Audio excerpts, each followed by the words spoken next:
Hello, Literates. I'm Britt Riderly, and this is my week 2 Yonce-a-thon vlog.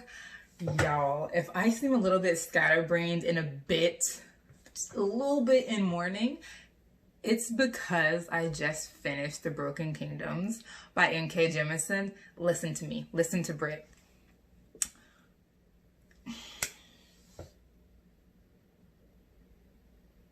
Listen to the silence. I have nothing. I am emptied. I am emptied. I've been laid flat once again by a careless author who doesn't care if she ruins me. Irresponsible.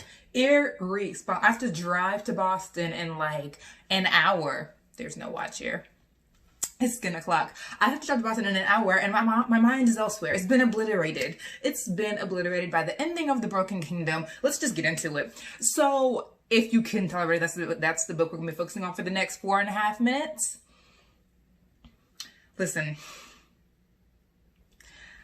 N.K. Jemisin, I now feel like I know this much about her. This is only my second book from her. I'm still in my first series of her that I've read. I've not read the Broken Earth trilogy. That's on the to-do list. She'll ruin you if you let her.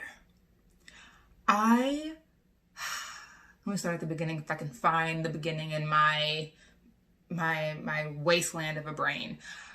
So I'm reading the Inheritance trilogy for Yonce-a-thon. This is the one that centers around Black storytelling.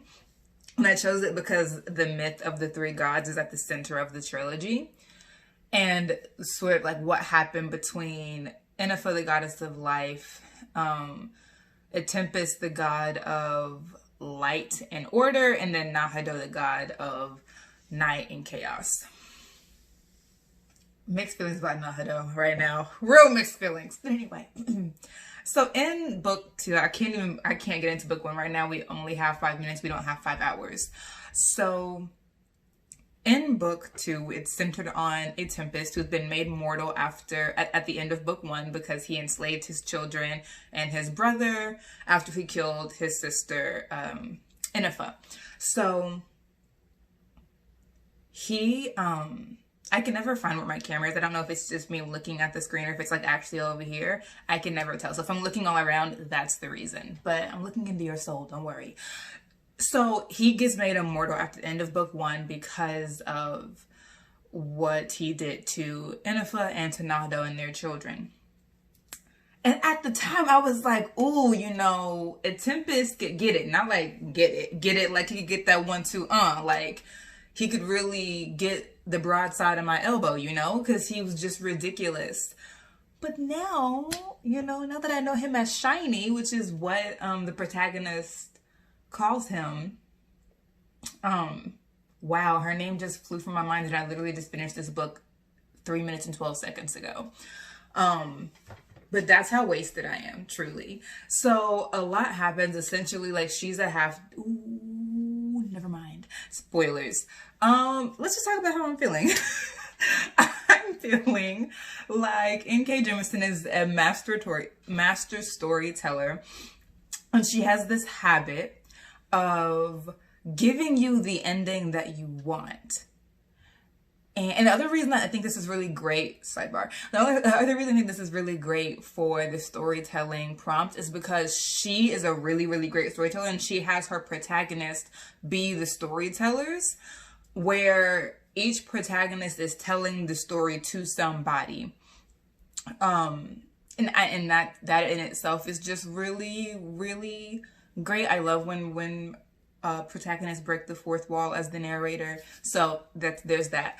But N.K. Jemisin, Nora, after she's ruined me, we're on first name basis. Nora will give you the ending that you want. She will give you the ending you've been waiting, in my case, like 11 hours for, in your case, however many pages.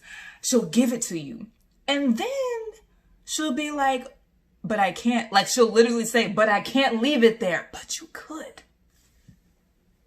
That's the gotcha. You could, but she never does. So she'll say, I could leave it here, and then she'll say like, but that wouldn't be fair, or that wouldn't be right, or but you want more. And I'm like,